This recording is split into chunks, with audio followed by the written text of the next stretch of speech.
provides financing for a trade, and it concerns both domestic and international trade transactions. A trade transaction requires a seller of goods and services as well as a buyer. Get to know more about the trade financing with Center for E-Learning and Teaching, Polytechnic Malaysia with Encik Baharudin Muslim, the Vice President 2 of Corporate Banking 2 from Exim Bank.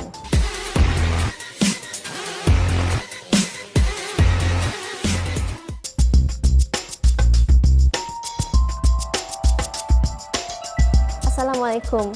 Waalaikumsalam. How are you, Encik Bahar? I'm very fine, thank you. Okay, thank you for being with us at Center for E-Learning and Teaching, Polytechnic Malaysia. My pleasure. So maybe you would like to introduce yourself and your roles at Exim Bank for our viewers. Okay, in total I have spent about 24 years working in a bank, of which the last 17 years was with the Exim Bank. And basically for the past 17 years here, I've been assisting Malaysian companies who are exporting their goods and services from Malaysia. I have also assisted Malaysian companies who wish to invest abroad. And in addition to that, we also assisted foreign companies who are buying goods and services from Malaysia. Okay, maybe you can briefly tell us about trade financing, especially to the students out there, and the scenario in Malaysia in general. Malaysia has all this while been a trading nation. I think for the last 1 decade, our world ranking is anywhere between 17, 18 or 19 world's largest trading nation. So export is something very important for our economy, and because of that, trade financing is a very important element to be played by banks. So once the Malaysian company, they have performed their exports, they may not necessarily get their money then. They may need to give 1 month credit, 2 month credit, 3 months credit. So this period also they need financing. So basically, as far as trade financing is concerned, Malaysian banks, they can provide financing before the shipment as well as after the shipment. Okay, how's about the financing facilities for domestic business? For domestic business, basically, there are 2 facilities that we offer for domestic business. The first one, we call it supply credit facility. There are 2 types of financing under supply credit facility. One is the pre-shipment, and the other one is post-shipment. The pre-shipment is basically to finance their purchases. They could be buying from local suppliers, they could be buying from foreign suppliers. But that is the kind of financing that we provide to enable them to complete their production. Okay. Another kind of financing which we cater for domestic business is for strategic imports. We are doing this selectively, and we are doing it only for strategic imports. You see, especially for commodities where we are lacking, stuff like maybe meat, rice. These are the strategic goods which we need to import because of the inadequate supply locally. So these are the things that we provide. Okay, so how big is the market now for the Malaysian to start abroad? If you are asking how big is the market out there, the global economy size currently is about 336 trillion. That's big. That's very big. Very as big. opposed to our exports, just about 766 billion. So if they are targeting the world as their market, the sky is the limit lah. As I mentioned just now, it's about 339 billion trillion. But it would be wise if they size down their target market, because especially Malaysian exporters, normally they are quite specialized. They do not just trade in any goods. Even though they are a general trader, still they would still focus on maybe furniture, maybe palm oil. So assuming if they are in the palm oil business, they are just strictly a trader. It is best that if they want to focus a certain market, they need to know what is the market size of that market. I want to give you an example. If this guy is a palm oil trader, he export cooking oil, and assuming he wish to enter Egypt, it would be wise for him to find out how big is the oil market in Egypt. Edible oil, I'm not talking about the fuel, edible oil. In Egypt, basically their yearly consumption is about 2.2 million metric ton of oil. That comprise of sunflower, rapeseed, palm oil, put together is about 2.2 million metric ton which they are importing. Out of these 2.2 million, only about 800,000 metric ton comprised of palm oil. So another 1.4 million metric ton is other oil. So if they are a palm oil trader, it will be nice to see, oh, if they have this kind of statistics, then they can see how is the potential for them to grow their palm oil business in Egypt. Encik Bahar, what are the common risks facing, especially for the traders who involved in export and import trading transaction?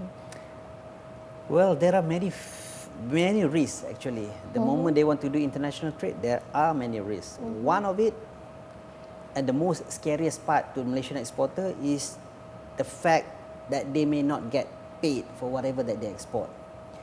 So the risk of non-payment. And normally this is also associated with fraud. But sometimes the buyer are genuine buyers, but because of they themselves are facing some problem in their country, they default in their payment. But for those who are into fraud, memang they are outright, from the very beginning they want to cheat the Malaysian exporters. So in order to mitigate all these risks, the onus is on Malaysian exporter to do the due diligence. You see, if we were to learn from the Japanese, this is what I've been told by some of the businessmen. The Japanese, they will take easily no less than 1 year to study on the potential business partner that they have.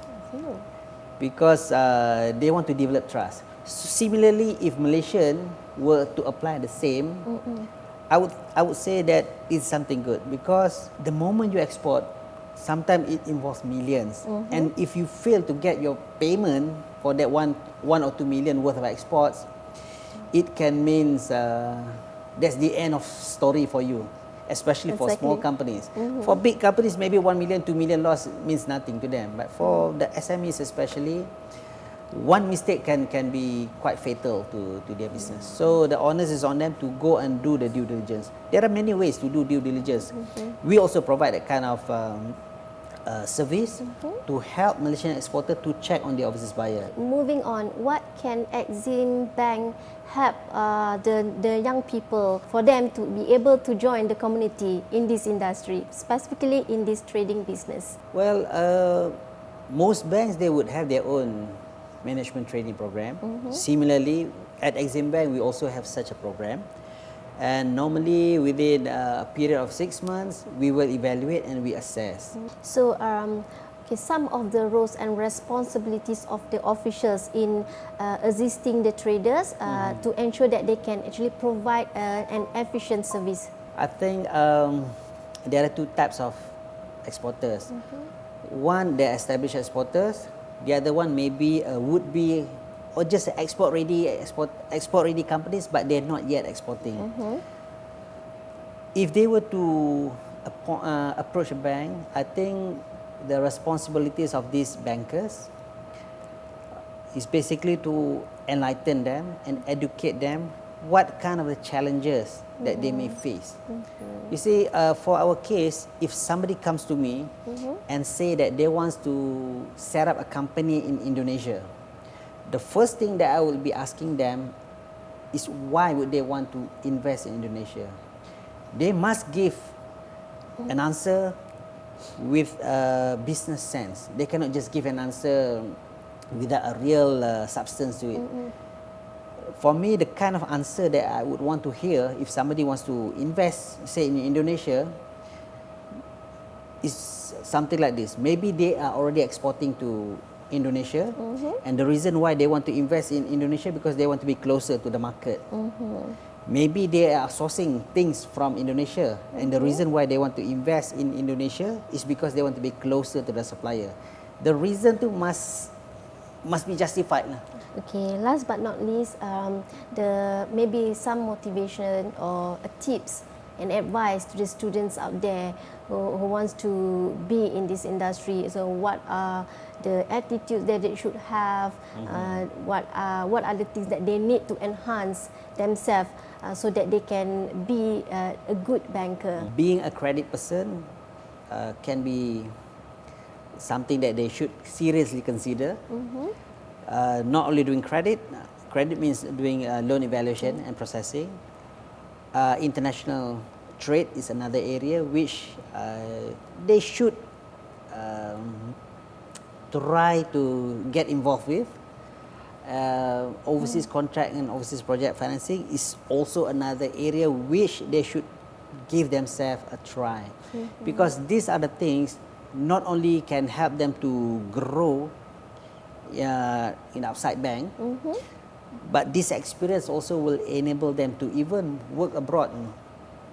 There are many hundreds already, or maybe thousands of Malaysian bankers who are currently working in the Middle East. Now the growing trend is in China.